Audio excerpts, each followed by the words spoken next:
We cover many serious issues in this podcast. This discussion may contain reference to domestic violence, sexual violence, violence against children, suicide, drug use, or graphic depictions of death or dead bodies. It is not suitable for all audiences. Tonight on Unsolved Mysteries Rewind, two friends get together to discuss episodes of their favorite television show, Unsolved Mysteries. Will they find answers? Will anyone care? You may be able to solve a mystery.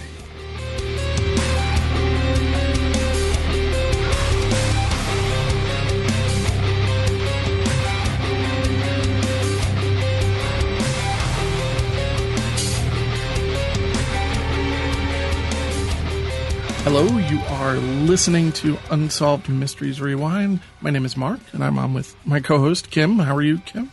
I'm doing very well, thank you. How are you? I'm doing really well. And one day I want to see something different. Like, I don't know. I'll think about it. Because every time I listen to our past episodes, I think, I always see the same thing. I'm well. What the hell does that mean? I'm going to work on that for you. Okay, thank you. Today we're talking about a show that originally aired around Thanksgiving of 1990. Very exciting. And I think that this one was a mishmash. This one was and when we see it I watch it on YouTube. I don't know where you watch it. But this is season 3, episode 11.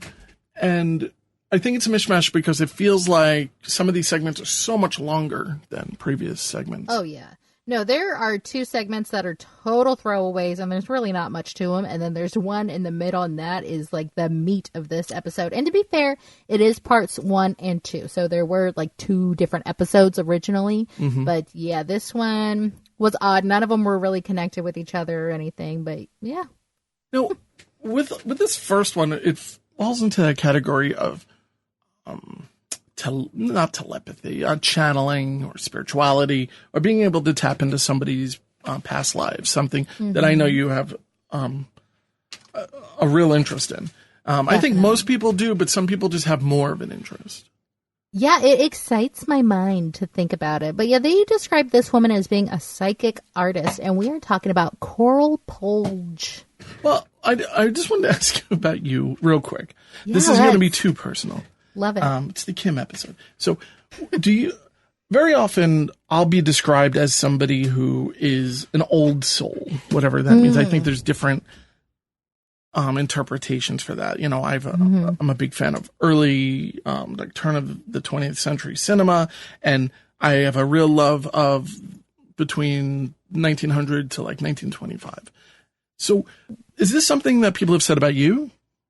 I have been called an old soul in my childhood, but that's also because I was born as like an 80-year-old woman. Like right now, all I want to do is like sew and watch my Law and Order and stay at home and watch my shows, watch my stories.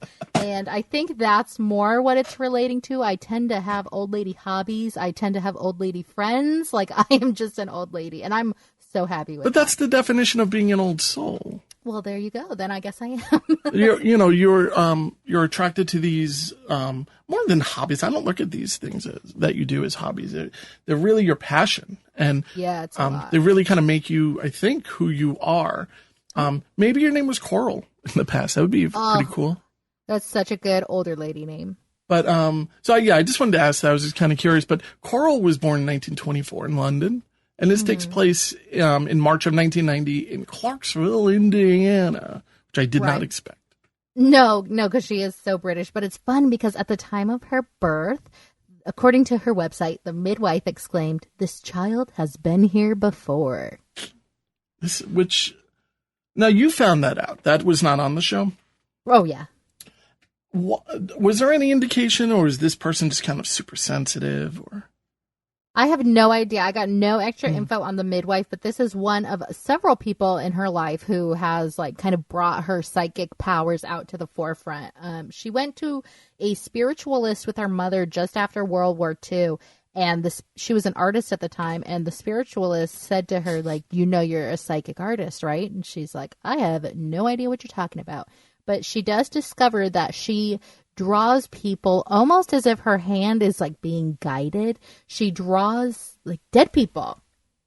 Yeah, I get it. It's kind of like, I think of it as channeling. And it really seems as though it's that connection that people might get into with a Ouija board.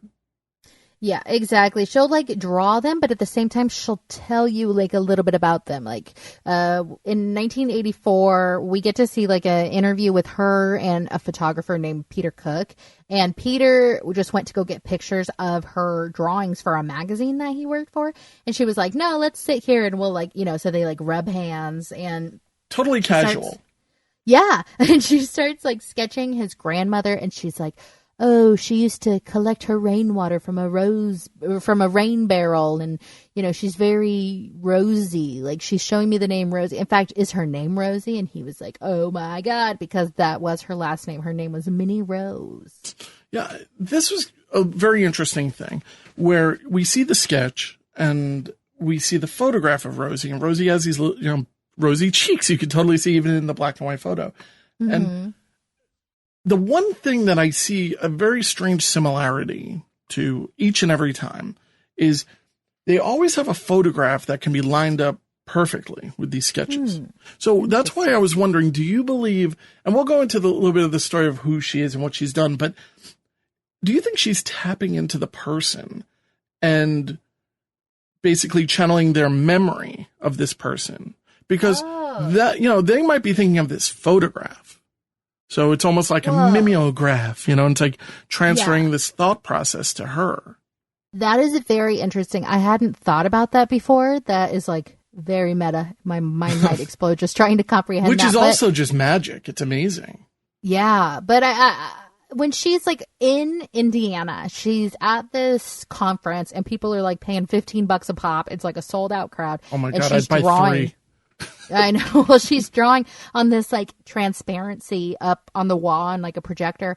And she's saying like, this is this young man. He doesn't know how he died, all this stuff. So I do think that she would be channeling the actual subjects of her drawing.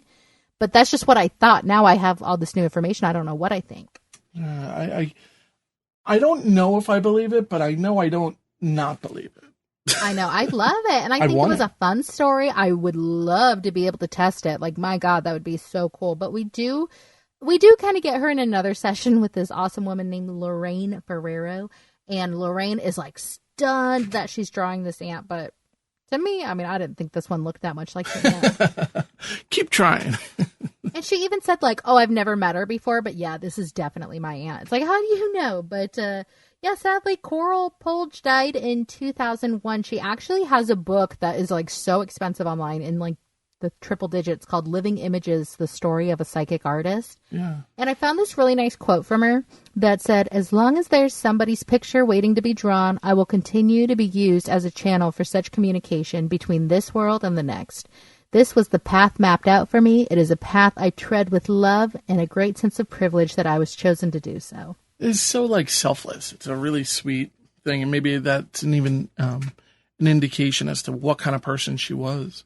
Oh, I definitely think so. She was so soft and like happy. And she was just like, oh, this is great. Like, I love what I do. So, anything, as always, I'm always going to be a little skeptical, but anything that brings people like love and peace and happiness cannot be bad, in my opinion. No, I brought this story up to a friend of mine. I mentioned her to you briefly. Her name is Ivy Supersonic. I'll just leave it at that. You can Google it and find out what kind of nut she is. So she's a good friend of mine, and she's started doing. She had a lot of terrible things happen in her life a few years ago, and she just started painting. And she has paintings that have physically changed in front of people, including myself. Like, you can look at the painting, and then you look at it again, and it's different. And oh my God. You don't see movement. You just all of a sudden look at it, and it's all abstract. And you're all of a sudden like, well, that I don't recall at all being there. And she's shot video where in the beginning it really looks different than the end. Very strange. I have one of these paintings. I've not opened it. It's creepy to me. But I got into a conversation with her about this. And have you ever heard of a small town in New York called Lilydale? No. That sounds wonderful, right? Yes. It sounds like they have like a great cookie shop, Lilydale, or a flower shop. So Lilydale is a small community in upstate New York where it's a hamlet of, I don't know where it's a hamlet of, but it's a small town, and it is basically a commune for spiritualists and paranormal people and psychics, and it's a real amazing little tiny town. And if you ever have the opportunity to go there, it's a quaint little sweet town that you'll never find anywhere else, especially on the East Coast. So I just it's up near like Fredonia, so it's just Lilydale. Look it up, you'll find a lot of really interesting people there. And she said she knows somebody in Lilydale this guy who does this kind of thing, and he does it for a similar type of like price, and he really does it just for money. So I'm trying to reach out to him for you, or thank you. I want this. So I'm trying to figure out something, but nonetheless, there are people who do this type of thing, and I don't know if I believe them fully, but who am I to believe or not believe? So. Well, this did kind of send me down an Etsy rabbit hole, because I was like, I want this so bad. I want to test it. If there's any truth to it, I'm sure that it's like least strong through the internet when the person's not sitting in front of you. Right. But I was like, I want instant gratification. So I signed on to Etsy. I've made 2 orders, right? I ordered one thing. It's kind of similar. It was like a past life regression experience, and I'm very excited about Don't that. have a tone about it. I'm not judging you. I think that what you're doing is ballsy. I think it's great that you're doing this. It was an excited tone, I swear. And then 2, this thing is very cool, where it's like a drawing of you in your past life, and it is expertly drawn. And it comes with like a little story. So if those 2 match up, I'm going to be like blown away. But I think it's fun, and I think it's cool, and I will totally update you guys when I get those. One thing I really want to put out there I'm thinking about doing this for the future of Unsolved Mystery, for the people who might have an interest in doing it.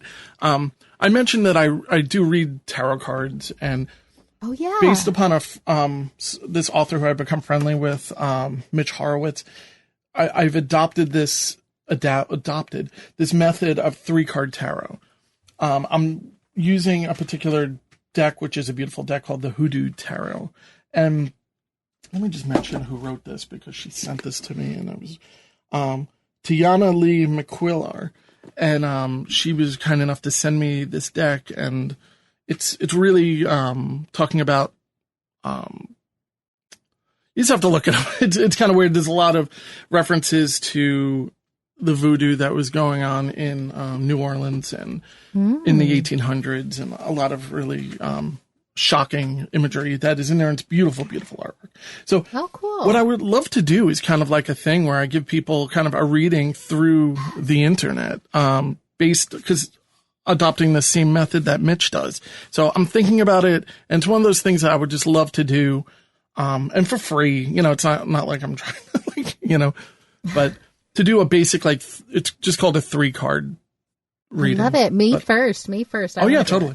Okay, cool. All right. Let's move on to, yeah. Sorry. See what happens with rabbit holes with me. Yeah, we are getting ready to get depressed. So get ready. This is Johnny Lee Wilson, and got a lot of this info from Wikipedia, the National Registry of Exonerations. And you guys, I read through 71 pages of case files and court transcripts for you. So I hope that you like the research that we did, because my eyes were bleeding. Yeah, I skimmed through it very quickly. I was like, I can't read this. Yeah, it was a lot. So we start out that the Unsolved Mysteries Telecenter got a call from a man in prison. This is Johnny Lee Wilson. And he's like, please cover my story. I'm in prison for a crime that another man has confessed to and is in prison for, which isn't exactly true, but we'll get to it. So Robert Stack, here we go. I would like to preface this by saying this is not Mark and Kim approved.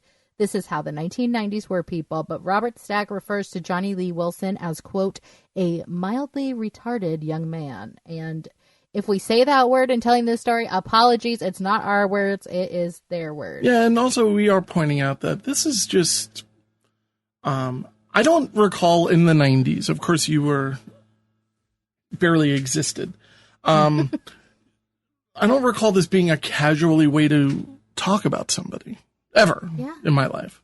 So, and I mean, I was born in the early 70s. So we're talking like, my memories are from the late 70s throughout the 80s. And I never recall there being a time where you can just call somebody, and I'll just call it the R word.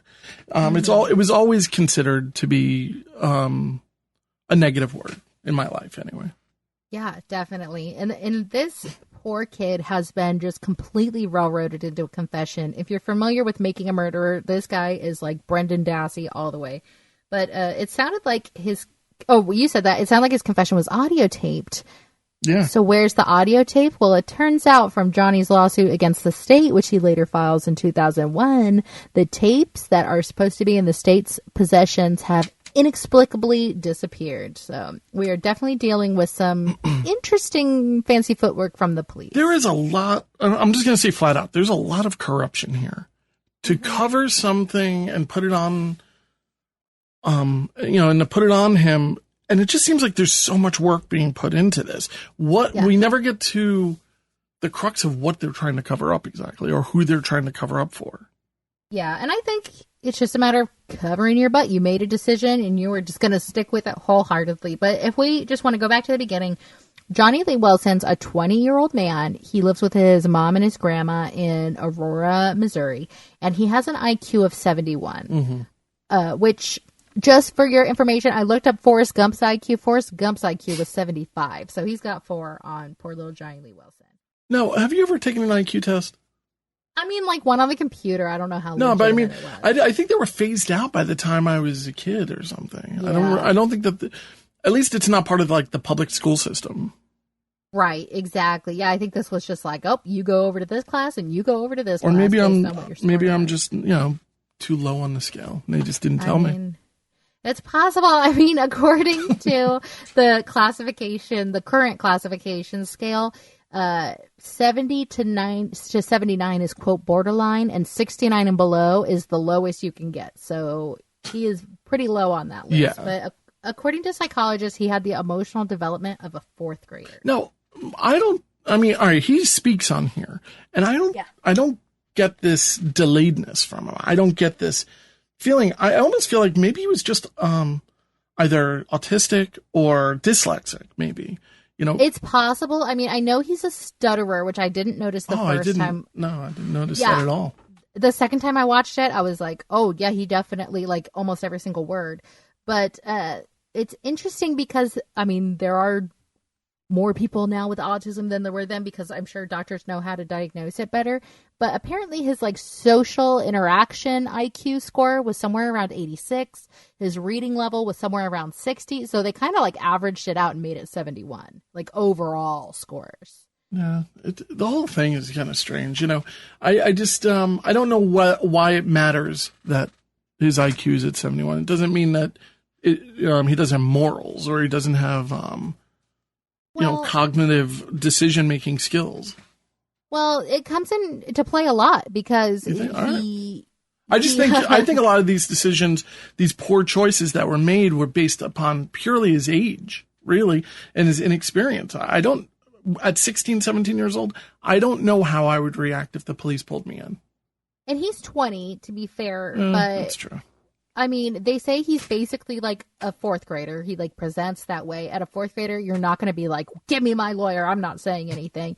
They had him read stuff, which he was very not proficient in reading. Like, he didn't even have a driver's license because he couldn't pass the written exam. And they had him sign and read and do all this kind of stuff. But his grandma tells us he's like, his grandma's amazing, but she says that he's a good, quiet, happy boy, and all the kids in school were mean to him. So he used to leave his bike with this woman named Mrs. Pauline Martz because the jerk kids at school used to vandalize it just to mess with him. This guy, I mean, things like this, we're starting to see.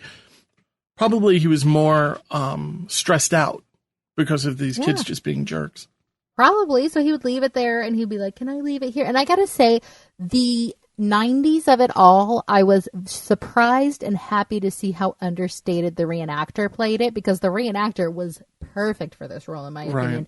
But he could have easily gone as like a caricature and gone over the top, and I'm glad he didn't. But this woman, Mrs. Pauline Martz, is really close friends with the grandma. They used to play cards together all the time, and she is the last surviving member of Aurora's wealthiest family, and she owned the town's largest business. I don't know what that business was. Yeah, we never found out what the business was, right?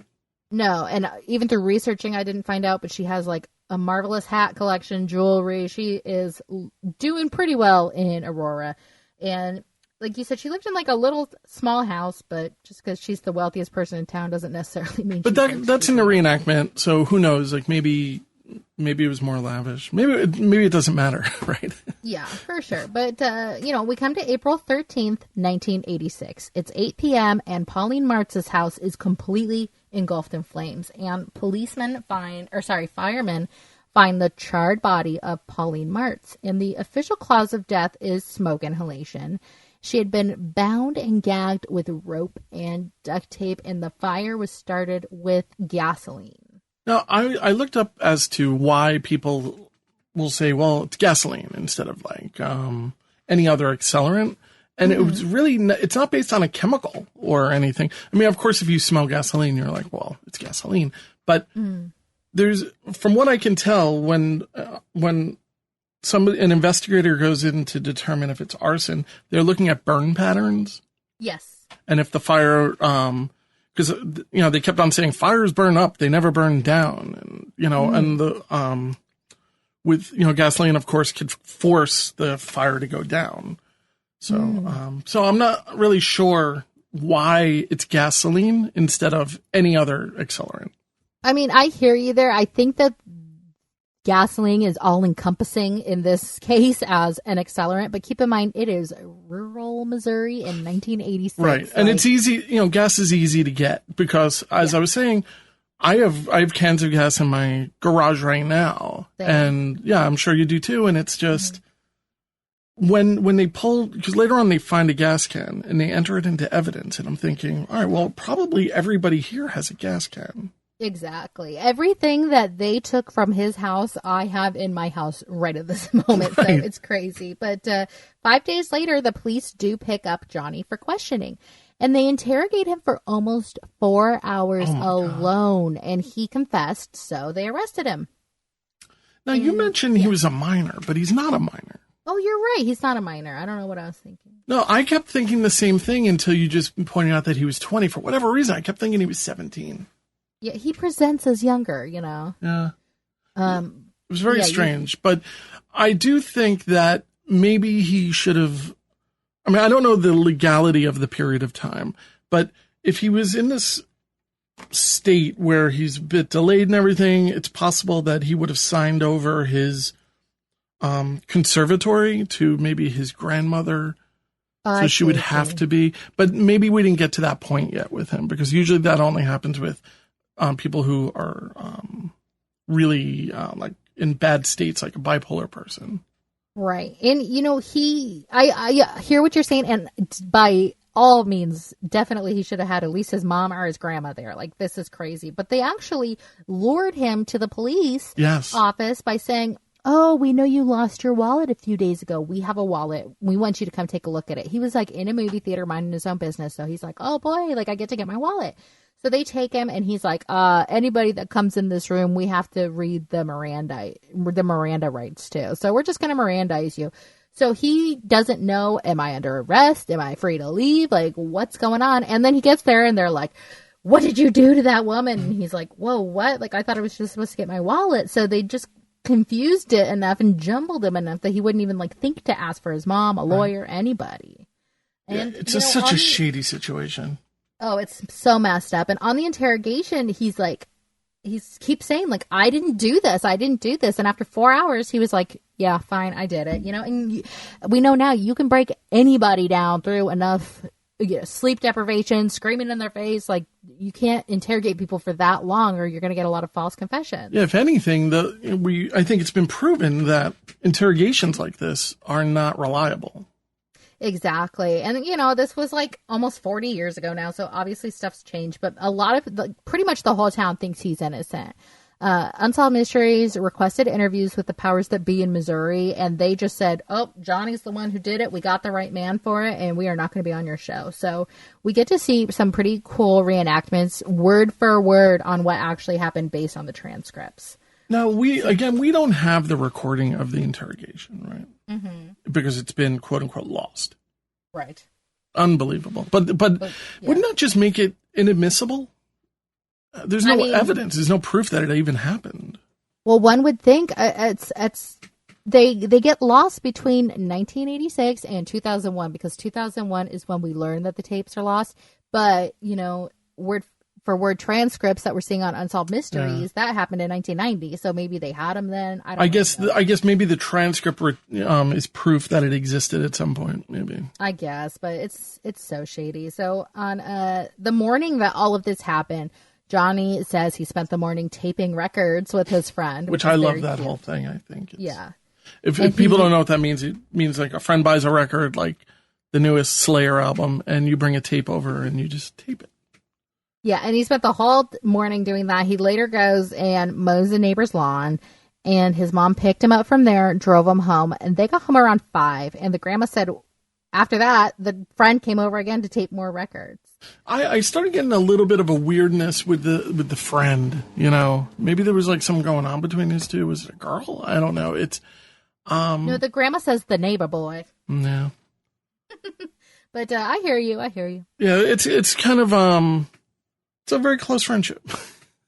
I mean, if you're spending all day, yeah. But the mom says that after the friend left, that she and Johnny put up, and I quote, 9 posters in his bedroom, which was just like a little oddly specific. But they were done with that at 7:35 p.m. I can also mention, I'm sorry, I looked everywhere to find out what kind of music he listened to, and I was just kind of curious, like if they could have said like, well, Johnny listens to metal, immediately it would have been the devil, Yeah.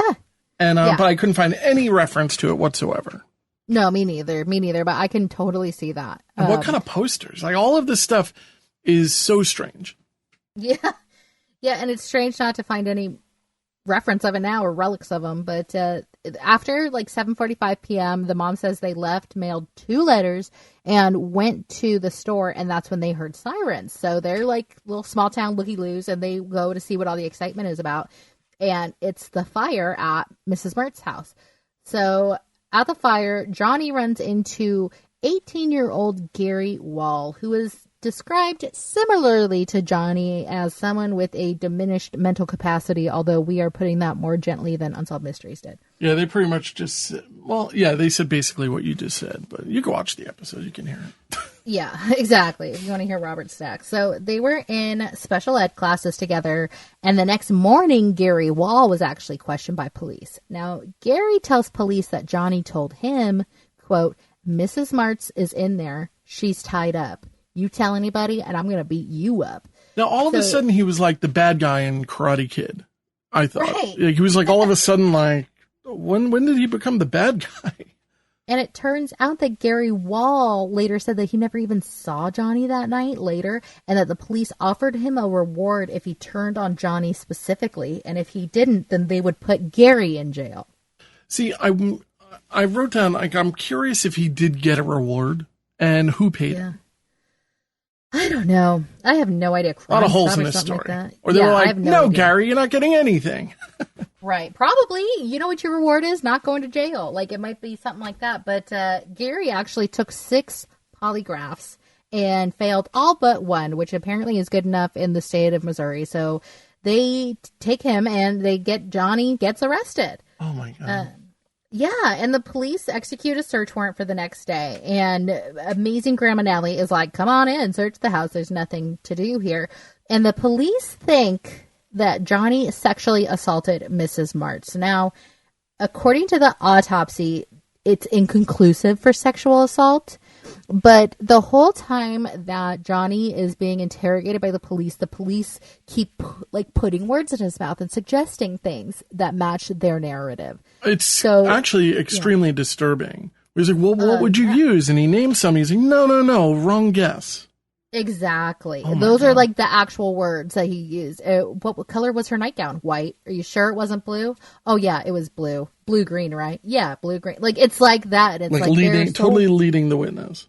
so obviously too. And this gets a little rough, but according to police, this poor 79-year-old woman, before she was set ablaze, According to police, was raped anally, vaginally, and orally. And we have, his words saying, oh, yeah, that's what I did. I did those things. So it's so, if this is true, this poor woman, either way, this poor woman. oh my, I mean, there's no happy ending for this person. No, not at all, even now. So it should be noted that apparently Johnny had been talked to from police before for exposing himself to a neighbor several times before Mrs. Martz was murdered. So the cops are thinking, oh, this guy is like a big old pervo, and we're going to, run into him again. He's the guy that we like for this. So, I mean, it's just all information that we got to put together. They do search his house, and in his bedroom, they find women's underwear in his bureau. And they're like, yep. This is it. So these cops with their like bare fingers are going in and grabbing all these undies out of the bureau, like shoving it into a bag. It turns out that was his mom's dresser. It was his mom's underwear. A little bit weird, but according to the family. Yeah, a little weird. But, they also find porn in his room. So because it's 80s and because it's the Missouris, they're like, he's a rapist that would light an old lady on fire. Like, don't look in my room. God. Not in the 80s. No. I'm sure. I know. It's crazy. And so in the confession, Johnny also admitted that he stole some jewelry from her house and that he hid it in a barbecue pit in his backyard. Now, deputies find costume jewelry in the house, which Johnny's grandma says that she used for sewing. It's like old costume jewelry, big, fun, old lady, cheap cubic zirconia. Yeah, it's just, it's literally the kind of thing that you would not steal. It's just. Yeah. Oh my God. It's like you could get it at a thrift store right now for like a gallon size bag for $5. And that's right now. So yeah, it's great. And it wasn't in a barbecue pit. It was in the house. So they also found and confiscated a nearly empty gas can, which they say Johnny used to start the fire. So he was charged with first-degree murder, and he was examined by Dr. William S. Logan for the Department of Law and Psychology. And we get to talk to him on Unsolved Mysteries to see if he was fit to stand trial. And he says this is what they're looking for when they do the exam to see if someone's fit for trial. Can I just? Yeah, please. Up to this point, it just seems as though all the evidence that points at Johnny is so light. It's garbage, right? All you really would need, all you or I would need is a halfway decent attorney. We could probably represent ourselves better and get ourselves out of this situation. It's just, up to this point, it's just, I don't see them having a real case that genuinely points at him. But keep in mind, there's stuff we don't know about always, the stuff that they keep private. I'm guessing that they told us that Johnny left his bike there to explain why his hairs, his fingerprints, whatever would be in or around her house. We saw him with the gas can earlier when he was mowing the lawn and stuff like that. Like, I could see cops going, okay, yeah, we're gathering everything we can get our little hands on to. It could look shady, but I'm just saying, I don't know if it really equates to the sentence that he will eventually get. Yeah, that's so all. We get the doctor who gives him the exam to see if he's fit to stand trial. And what they're looking for during this exam is, 1, does the person understand the charges against them? 2, are they able to make their own decision about whether or not to enter a plea? 3, are they able to decide if they want to testify or not? And 4, are they able to help their attorney? So he says that he does not think that Johnny was competent to stand trial. So during the test, Johnny was prompted with the phrase, I regret blank, on the writing ability test. And he wrote, I regret confessing to something I didn't do. Which is just right away. I mean, a red flag where it's like this. All right, we have to go back to the drawing board here because clearly this is opposite of what we're talking about.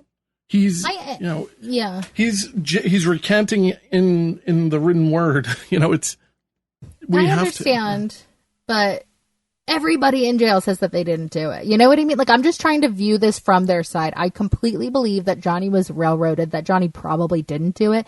But if I'm looking at it from like the cop side, from the lawyer side, from anything, like, yeah, of course you're going to say you're innocent. Who in jail is going to be like, yep, I'm guilty, I did it, besides somebody who we come across later. But at the same time, you know, the evidence that we're talking about is so shady. It's kind of, I guess it's easily dismissed in my eyes. Like, that gas can, like, everybody's got a gas can. You know, everybody, you know, this person, I guess at the time, maybe we didn't know. We do have somebody who claims to have seen him. I guess I'm seeing what you're saying. I just think it's at some point explained away. Yeah, I do too. And I definitely think that they're like, nope, we've gone this far. We are just going to put our heads down and keep going. Like, this is the guy who we are going to put it on. If we say maybe it's somebody else, then we're admitting that we're wrong, and we are not going to do that. But he does say during his examination that police did Mirandize him. But when asked what Miranda rights are, he says, quote, "It's the difference between right and wrong." Which is, I mean, these are just red flags again, where it's like, all right, well, either he's lying, he does know what it means, or he really just doesn't. And that kind of, the fact, he kind of seems like the kind of person who wouldn't know. Yeah, and in case you don't know, if you're from like a different country or something, Miranda rights are, you know, you have the right to remain silent. Anything you say can and will be used against you. All the stuff that they say on like police procedurals. Yeah. And it's just your rights, you know, when you get arrested. So he was examined by 2 psychiatrists and a psychologist, and 2 of the 3 said that he was incapable to understand the court proceeding, and the 3rd said, no, he's fit, so I guess 1 out of 3, again, is good enough for Missouri. It's almost like, all right, well, let's keep sending him to doctors. Let's keep doing polygraphs until we get a positive outcome. Until we get the answer that we want. Exactly. So they said, he told his court-appointed attorneys that he was innocent, and they said, you know, there's enough evidence against you that you might get the death penalty. So he entered an Alford plea, which we've talked about before on the show, but just as a refresher, it's where you plead guilty while maintaining your innocence because you say there's enough evidence that a jury would probably convict me, but I'm still saying I didn't do it while still getting a guilty sentence. It's so silly. It really is. And one of the things I really want to look into is if there are any really big cases that have used the Alford plea. Yeah, I've read a couple of them just today because I really looked into this next guy who we see, D. Wampler. He's actually misspelled D. Wampler on Unsolved Mysteries. But you know how mad you would be. I would be so mad. You can't double check that? Oh my God. And they pull his name up a few times. And he is like the lawyer in Missouri from what I can tell. Like he is a big shot. So in the court transcripts, we see that Johnny got on the stand, told the judge he didn't even know why he was pleading. He said that he didn't want to get the death penalty because he thought that the day after he went to jail, he got put to death. So this poor guy just doesn't know what's going on. But D. Wampler kind of tells us everything that's going on. He says like real shortly into the plea when the judge is talking to him, he should have said, no, like I do not accept this plea. It should have been thrown out because it's clear that Johnny didn't know what was going on. Now for a fun fact, attorney D. Wampler's license is actually currently suspended and he's placed on probation because he misappropriated client funds allegedly and refused to give retainer refunds when clients cut ties with him as their lawyer. And that happened in like 2019. So he is currently has his bar card suspended. Maybe what we need is D. Wampler. Yeah, right. I know. Exactly. That's kind of wild though. I mean, it's, attorneys are shady. I don't, hopefully no one's offended by that, but attorneys and accountants, they both kind of shady. Mm-hmm. And like, I have to say every side character in this story has a crazy, interesting story about them. But to get back to the trial, instead of refusing the plea and waiting for a jury trial, which is what should have happened according to D. Wampler, the judge just kept questioning Johnny until he was satisfied with the plea. Like we said earlier, you just test him for a positive. And he actually said that he does not understand what's going on. Yep, but that doesn't stop him from sentencing him to life in prison. There is so much corruption here. I mean, maybe everything just kind of lined up at the time and it looked like, well, this is a no-brainer. That's totally possible. But it's just life in prison. Yeah. Based upon all of the stuff. And it just seems really, really insane to me. Yeah, and it's about to get even crazier, honestly. In 1988, a Kansas inmate that bondsman Warren Ormsby had bailed out in the past called Ormsby and said, "Hey, while I was in prison, I met this other guy, Chris Brownfield, and he admitted to killing Pauline Martz." So in February 11th of 1988, we go to, we're in Kansas, and we actually get to see Chris Brownfield. He actually talks to Unsolved Mysteries. We kind of like him. I kind of liked him. I thought a little bit. Yeah, I mean, he had this like kind of black eye type thing going on. But yeah, I mean, I definitely would be afraid to hang out with the guy. But it's he seems kind of sympathetic in a way that I did not expect. You can tell, you can't hear what the producer asked him, but you can tell that the question is basically like, why did you confess to this? And he says that he felt bad because Johnny has a diminished mental capacity, let's say, and that he also grew up with his grandma, and that's why he wanted to do it. And so I was originally thinking, are we sure Chris Brownfield is even in on this, and he's not just like copping because he feels bad for this guy? Because at the time of the broadcast, he was serving a life sentence plus 5 to 20 years for being accessory to murder. So he really doesn't have anything to lose. But it's worth noting that he was convicted of robbing, beating, and murdering an elderly woman in her Kansas home just 16 days after Pauline Martz was killed. Now, do you know is it a trend that when people commit these heinous crimes, do they go right away and commit them again? It depends on the person, to be honest with you, I think. Yeah. I mean, he was within the area, and this is only 2 weeks later. And the victim was only an hour drive from Aurora. So even if you're being like transient and hitchhiking or walking there, you could easily make it there in 2 weeks. Oh, this dude is stealing a truck. Come on. True. But like, I'm sure he probably finds a weak little old lady who lives by herself, allegedly, and just goes after someone who can't defend herself. Ugh. He definitely becomes less likable. But yeah, I mean, definitely when you put him on paper, I think if he is involved and he came forward, I'll give him credit for that. But yeah, it doesn't mean that I think that he's a good person.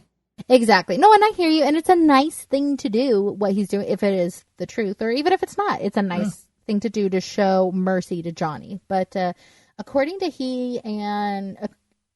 Chris Brownfield, he and an unnamed accomplice were tipped off that Pauline Martz had a ton of money in her house because she's like the richest lady in Aurora. Right. They broke in, ransacked the house, bound and gagged Mrs. Martz. Now, Brownfield and his accomplice burned the place down because apparently they had stun-gunned her, and then they lost their freaking stun gun. Honestly, these guys are, I mean, if it was going on now, we'd be like, they're meth heads. They're clearly bumbling idiots. Yeah, exactly. And so they're like, what are we to do? I guess we're going to have to burn the place down because that stun gun has our fingerprints on it. Like, look around for a minute, like, oh my God. Like, flip on a light, look around. It's, but they're probably high on something. I mean, it's Aurora. Maybe they PCP or something. Yeah, exactly. And again, allegedly, but according to Brownfield, he's like, I wanted to get Pauline out of the house. I tried to race in there, but it was just too hot. Which I don't know if I buy that. No, me neither. But they fled. So some citizens in Aurora banded together and they erected a billboard that said, Aurora, home of Johnny Lee Wilson, the boy in prison without a trial. And like right after it was erected, it was firebombed by somebody. I love the word firebombed. I know. Yeah, totally. They had a video of it, though, so it's almost as though maybe local news came out to cover the story.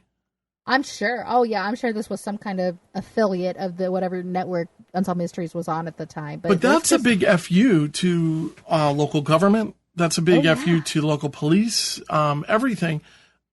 It's really, I mean, it's one of those kind of things where I'm not surprised that it was firebombed, and we know who firebombed it. It was those very people that it was attacking. Well, and this like completely just split the town in two. Some people were like, good, the guy got it, and I'm sure a lot of the people, I mean, I'm sure the detectives' families probably live there and stuff, and they're wanting to defend their reputations, but The sheriff said that he didn't believe Chris Brownfield's confession because it was part of an elaborate escape plan and discounted it. Yeah. Which is crazy. Escape plan from a life sentence. But, Yeah. What was he hoping to get? An extra, pudding cup? I mean, this guy really had there was no benefit, really, to telling the story. Playing devil's advocate, could he be maybe extradited back to Missouri instead of Kansas? And during that time, he figured out a way that he could possibly escape or something? We've seen it before, so. Yeah, exactly. But, to just completely discount it because of that, we need to look into this more. So, Dee Wampler says that Chris Brownfield did do it. He murders senior citizens, so he obviously has the same MO. And Dee Wampler was actually hired to represent Johnny to reopen the case. So Wampler says, Johnny was tricked into going down to the police station. It's what we told you before about tricking him in there with the wallet.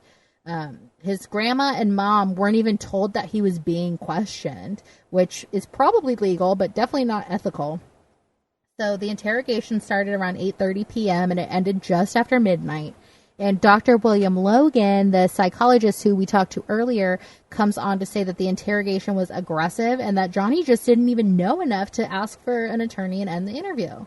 Which I just want to, just a reminder to all of our listeners, if you're ever in a situation, you just look like the guy, ask for an attorney. Just shut up. Yeah. Ask for an attorney. It's your right. Even the Canadians who listen, I think. Ask for a Mountie. Yeah. I don't know about Canadian law. That's my Canadian jab of the episode. I love Canada. Stop it. So, we get just a couple people telling us that at the crime scene, there was a battery-operated stun gun. And in his confession, Chris Brownfield, said that he lost the stun gun and drew a picture of it.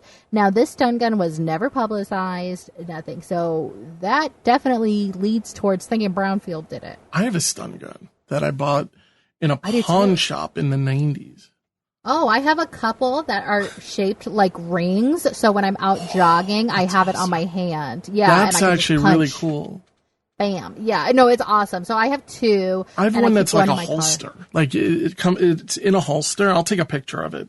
And when you take it out, it almost has like a little bit of shape of a gun and a trigger. Ooh. And if you want to share your stun guns, head on over to Unsolved Mysteries Rewind Podcast. What a good giveaway. I am not giving away weapons. I'm not sure how legal that is, but but it would be fun, yeah. Yeah, and in keeping with self-defense, but actually, if we could find stun guns that are not stun guns, they're like water pistols, that'd be a lot of fun. Like a lighter or something. Yeah. Too much. May of 1989, Dee Wampler presents a motion that Johnny should be given a jury trial, and this motion was denied, and the judge was like, no, he knew he was competent when he pled guilty. So Brownfield refused to testify in person at the hearing, which also kind of led to him being untrustworthy as a witness. Mm-hmm. So at the time of the broadcast, Johnny is still serving his life sentence. He's placed in protective custody because he couldn't protect himself in Gen Pop. This is where I was like, this story's going to be happy. We're going to get to this happy ending immediately. Yeah, no, but he will be eligible for parole when he is 70 years old. So September 1990, an appeal was heard in the appellate court. Bam, denied again, shut down. And that's where I was like, my heart dropped. I was like, this is terrible. And he's just walking in. You see him walking outside the prison. He has to be kept away from the other prisoners because they're afraid that they're going to harm him. And he's just playing basketball alone. Oh, yeah. No, this was a heart-wrenching story, honestly. But we do get an update. Governor Mel Carnahan decided that his confession was coerced and that he was pardoned in 1995 after serving 9 years. That's a long time to be in prison. Yeah, oh, definitely. I wouldn't want to spend 9 days in prison, but the governor actually, they said this was one of the only times that somebody was pardoned because of innocence instead of clemency. So this is like a big deal for him. And in 2003, he actually settled a federal civil rights lawsuit against Lawrence County, which is the county he was in, for $615,000. Hopefully he got to keep some of that. I hope so, yeah. But, I did find this one little article that came out 2 months after he was pardoned, where I'm going to assume he went on eBay or something like that, and he started bidding on a Corvette. Oh. I just thought it was a funny, cute little story. And all of his family and friends got really mad at him or upset. They were like, well, you don't even have a license. You know? Yeah, but he said that once it got into, the bid got over $1,000, he got scared. I don't know why that's a story, but it just kind of shows he just wants to like be a normal person. Like, and he loves sports cars and he seems like just a normal kind of guy. And I believe he is 100% innocent in this particular case. The exposing himself, I don't have enough information, I believe. Most of us have exposed ourselves. I'm just kidding. And, and it's just, I don't think he did this. I really don't. And his family seems nice. His family seems super nice, but I do have a few updates. As of 2017, he is still mowing lawns in Aurora, Missouri. Grandma Nellie did die in 1996, but I'm glad that she got to at least see Johnny exonerated. Yes. His mom's still around, can't say anything about her. Sadly, Pauline Martz's murder has never been solved. Now, here's where we get a little crazy. In 1991, Chris Brownfield and his cellie, Johnny Wiggins, were convicted of murdering 31-year-old fellow inmate Lee D. Grafton Reed. Now, on September 7th of 1988, D. Grafton Reed allegedly stole cigarettes, snacks, billfolds, and toiletry from their cell while they were working in the prison laundry. So this was a big deal. And in jail, I mean, that's all you got. And you got to protect yourself or everybody's going to walk on you. So there was supposed to be a rumble about it the next day. And on September 8th of 1988, Wiggins, who's the cellie of Brownfield, takes a shank with him to go do the laundry. Sorry, I'm not laughing, but that's just, there's no justification for that. So yes. When he sees T. Grafton Reed approaching him, according to him, Wiggins stabbed him numerous times. Now, Wiggins stabbed him even when he was trying to run away. And we're talking in the heart, in the back, in the head. Like, it was brutal. So Brownfield comes out of nowhere with a metal bar and starts bashing D. Grafton Reed over the head with it. The autopsy showed D. Grafton Reed had 18 stab wounds, including a fatal one to his heart, and 6 lacerations to his head from the blunt instrument. Oh my. So Brownfield added another 10 to 40 years to his sentence for killing him. And in 2011, he filed numerous motions complaining that he can't get parole, which is like, well, then stop killing people, you idiot. Right, yeah. It's like, absolutely. It's like you're only there because of the things you've done. Exactly. And I apologize for calling him an idiot because his earliest possible release date is in 2023. So my bad. It's on April Fool's Day, so. That's true. So hopefully it's not. But, you know, in prison, I looked at his stuff. He had like 11 charges from 1996 to 2020 of like drugs and weapons and killing people and all this stuff. So hopefully he stays where he is. It seems like the right place for him. But I am glad that Johnny got out. He got hopefully a nice settlement and he's just living life. You know, it's he's still a relatively young man. Yeah, he is. But sadly, somebody who is not still living life is Kenneth Ange. Totally exhausted. Ugh, it was so tacky. I hated that title. Who comes up with these? I think it's that woman who calls Robert Stack Bob. Oh my God, Keely Shea Smith. You know, it would be funny. Totally exhausted. Yeah, it's so tasteless. But we're in Edmore, North Dakota, and we are in October. This is not a town I want to visit. No offense to our North Dakota listeners. No, not at all. I'm sure they don't want to. Nobody lives there anymore, by the way. There was like 360 people when this story took place, and now there's like 180. So people are running from Edmore. But it's October 4th, 1988. It's about 3:30, and police are investigating the death of a local auto repairman. About an hour earlier, 25-year-old Kenneth Ange's body was discovered in his garage by his uncle. And the cause of death has been ruled as carbon monoxide poisoning, and it's thought to be a suicide. Now, his uncle is Richard Nygaard, who says he wouldn't commit suicide, which, you know, a lot of family members say. But if that name sounds familiar to you, that is also the name of Chris's psychiatrist on Parks and Recreation. So I love Parks and Rec. When I saw that, it made me think, like, I haven't seen Parks and Rec in such a long time. Oh my God, it's one of my favorite shows. It's definitely the show I've watched the most in my life. Like, I could just put that on and be happy. But yeah, like we have like inside jokes in my family, like fart attack and stuff like that. Exactly. Yeah, it's so good. And we do notice that about 6 feet away from Ingi's body, there is a fully loaded rifle on the floor. And there's also a small pool of blood, but there's no marks on the body, no sign of a struggle. So the fuel tank in the garage is full, and the ignition was turned off. So they're like, how could this guy get carbon monoxide poisoning if the car wasn't running in this sealed garage? No, so, I was also confused here because I thought the car in the garage was the same car that he used to ram the car. No, I did too, but it's not. It was actually a car, his friend's car that he was working on. He parked his car outside. So I thought that too. He used his friend's car to ram. No, he used his car to ram, drives home, parks outside, and then sits in his friend's car.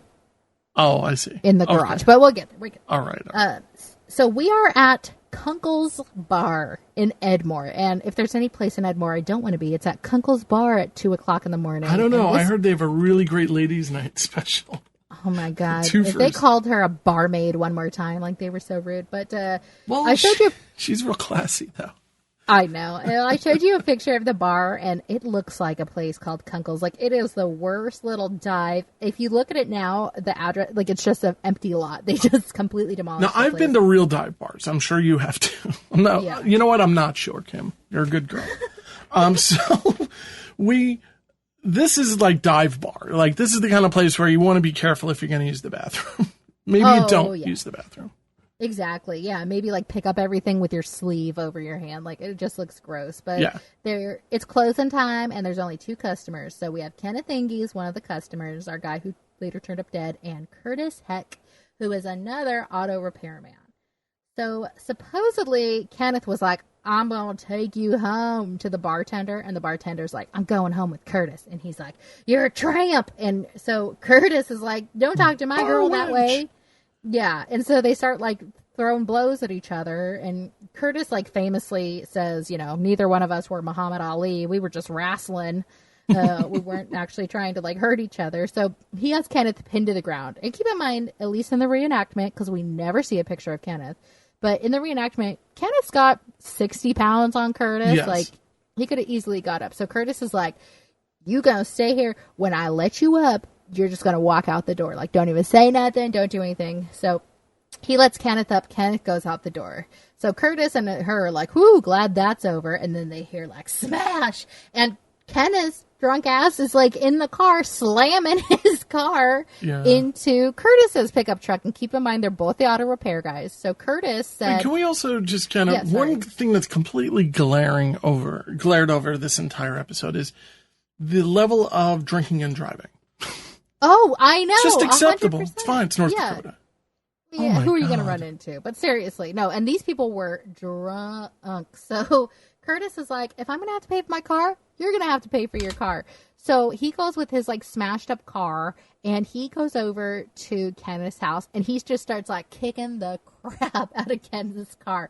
And the barmaid's like, get it, Curtis, get back here. And Curtis is like, hold on. And he just starts, like, ramming in, kicking the car.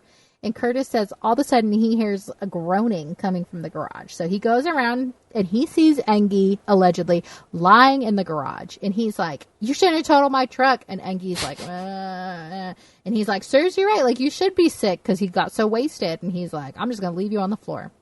So according to the police report, this is the last time that Ingie's seen alive. And we should mention that the car that he was in, like we said earlier, was his car. He parked outside. His friend's car that he was working on was in the sealed garage. So he backed into Curtis's car a couple times. So I was thinking maybe he got carbon monoxide poisoning from his exhaust being messed up. But I think it's a moot point, because I'm pretty sure they're 2 different cars. See, I think, with these trucks, these are disgusting trucks, right? They don't have, like, decent emission systems. So, like, nowadays, you might, if you have, like, a new Toyota or something, you park it in there, you might not smell the fumes, but you'll still get carbon monoxide poisoning. These things, there's, like, no catalytic converter. It's just fumes. Mm-hmm. So when he walked in there, he would have been overwhelmed, probably. And this is October.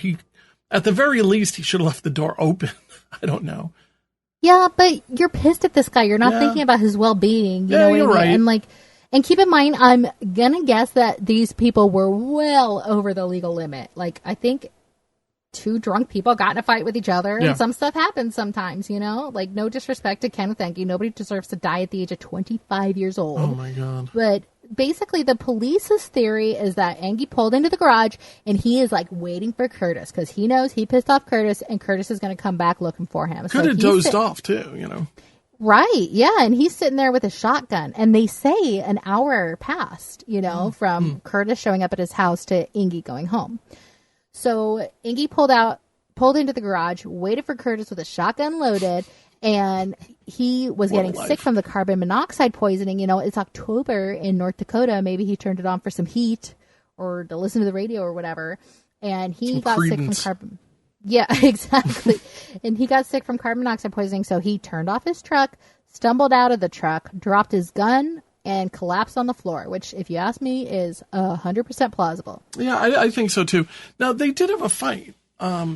Sort of. I mean, wouldn't that have shown some level of trauma to begin with?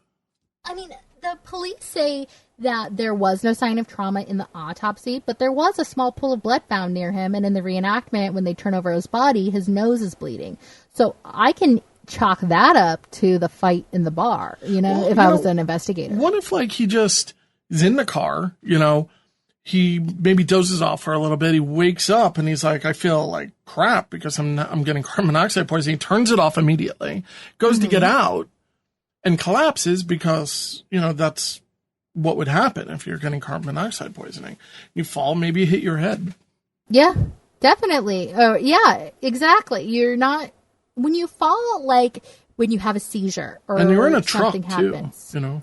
Yeah, exactly. And you can fall out. But if you fall when you're medically unwell, you're not going to brace yourself with your hands. My aunt used to have seizures, and the way that they could tell was because she fell off her bike one time and her hands weren't scraped up. They were like, you know, if you're conscious, you would put your hands out naturally just to protect yourself. So if he's stumbling around from carbon monoxide poisoning, maybe he did fall and hit his head. Yeah, I mean, like you said, I mean, it's a tragic story. Nobody in their mid-20s deserves to, of course, get this. And it sounds like maybe, and we've talked about carbon monoxide poisoning, it kind of comes up relatively often on Unsolved Mysteries. Just you have to be careful. I've said, you know, I've worked on very old cars and everything, and I'll be in there in the winter and I'm like getting a little lightheaded. Now I'm not going to play games. See, look at the good that this podcast has done already. I do want to mention, I did a quick search for real estate in Edmore, North Dakota. Yeah. And I got to say, I found a beautiful house, the Unsolved Mysteries Rewind headquarters. Oh. It is a 4-bedroom, 2-bath house at 611 Madison Street in Edmore, North Dakota. It looks original to me. Beautiful woodwork, original stained glass windows. Built in 1903, and it is $28,000. Oh my God, what a steal. It looks to me anyway to be in really beautiful condition. I just, it's a really, really interesting type of thing. That's all. Well, we legally have dibs for mentioning it on this podcast. No, you're right. We deserve the 6%.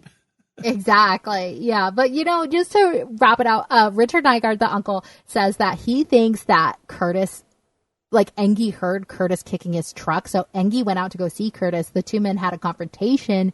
He fell down, was knocked unconscious, and Curtis walked away, but he realized the truck was running. So he came back in and turned it off, which is silly. But even in his version, it doesn't seem like anyone thinks that Curtis intended to kill Kenneth that night. This is a small town death. And this is one of those things where, not to put the place down, but it's probably the most exciting and most dramatic thing to happen in a very long time.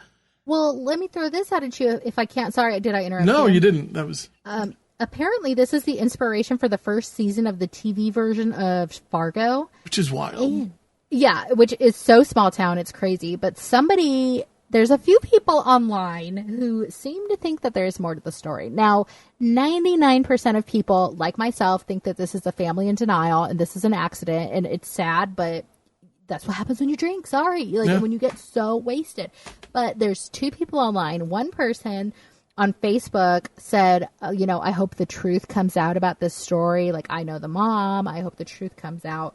Now, here's what happened on Unsolved.com. This is from 2019. It's an anonymous comment. It could be total crap, but I'm going to read it to you. This person said, quote, "I'm from this town, born and raised. It is still locally believed that Kenneth was murdered. Curtis Heck is known to be a bully and a raging alcoholic with a hair-triggered temper. He thought he was better than everyone else. He and Kenny had been at odds for a while based on mutual interest in the bartender and the fact that Kenny's repair shop was more successful than Heck's." Food for Definitely thought. Possible. Just throwing it out there. I tried to find Curtis Heck's. Not Curtis. Curtis is the one who passed away, right? No, Kenneth Inge. Yeah. So Curtis, I tried to find Curtis's current auto shop, and I could not find it. Yeah, me neither. I think I might have found his Facebook, but I wasn't sure enough to post a link in it. He probably still lives in Edmore, in this little tiny town, probably hitting up the newest dive bar. Like, he's doing his thing. I mean, he didn't legally do anything wrong. The police have said this case is closed. He died from carbon monoxide poisoning. It's possible he lives right across the street at 613 Madison Street. Oh, my God. Never mind. We don't want it anymore. I'd be friends with the guy. Why not? He seems nice enough. I mean, honestly, he presented as very honest. That doesn't mean anything. But usually, sometimes you're watching it and you get the Jewel Kaler of the bunch where you're like, I don't like what this guy's selling. I didn't get that vibe from Curtis. No, I also didn't get a vibe where he took responsibility for even really walking away from him. Yeah, I mean, he's like, true. I feel bad, but, that's life. That type of thing. Yeah, that's true. And that might just be the Edmore, North Dakota way of life. I don't know. But, so yeah, I mean, so that's it. I mean, that's where we stand. We have a lot of, I think it does answer all the questions. Mm-hmm. I think one of these scenarios is a fact, and that's it. It's just small town kind of crime. I cannot believe that this is based on Fargo, the TV show. I've never seen the TV show. I've seen the film. Mm-hmm. Yeah, no, I haven't either, but I did see that was completely the inspiration for season 1. So hey, I don't know if this would make for a TV series. So I'm kind of curious about that. I've heard it. No, it's so shut and dry. Yeah, so I'm definitely going to actually look into the TV show. Add to queue. Add to queue. Well, Kim, thank you so much for getting together and breaking down and doing all this wild research. Unsolved.com is one of those sites that just keeps on giving, really. Mm-hmm. Yeah. Especially absolutely. with its new, it's so connected to the new Netflix series.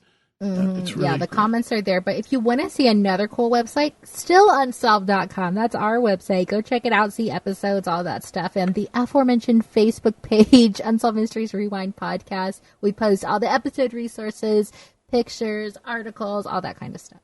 I've heard nothing but good things. Yes, exactly. I've been the one telling you them, but still, it counts. It's an award-winning... No, it's not an award. Well, you know what? It is an award-winning show. And it's an award that I have founded. That's kind of how the Academy Awards work, right? So you kind of create the system and then you give yourself an award. But again, Kim, thank you so much for your dedicated hard work for every episode of Unsolved Mystery. Unsolved Mysteries Rewind. I almost called it something else. And as always, it's a lot of fun. And I look forward to the next. Tonight we have been confronted with an entire catalog of unexplained and unsolved events. Tune in next time as Unsolved Mysteries Rewind discusses another collection of unsolved mysteries. Until then, we can only look and wonder.